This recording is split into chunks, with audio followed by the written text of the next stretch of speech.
How to recover deleted messages on WhatsApp without backup. The first thing you have to do is simply open up your WhatsApp application. Make sure that you're logged in. Once you've done that, head over to their settings by tapping on the top right and then tap on settings.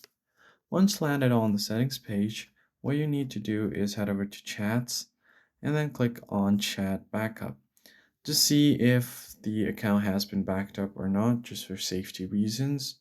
And if it is not backed up, tap on the backup option to simply back up all of your messages. The next step is to actually head over to your files, and on your file manager, head over to your internal storage and then just simply head over to Android. After this, you're going to have cm.whatsapp inside. Click on the WhatsApp folder.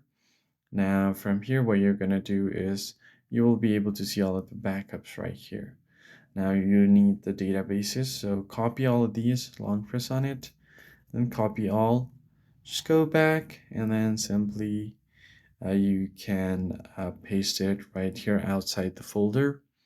And once you have done that, you should be able to return your original chats back to your old screen.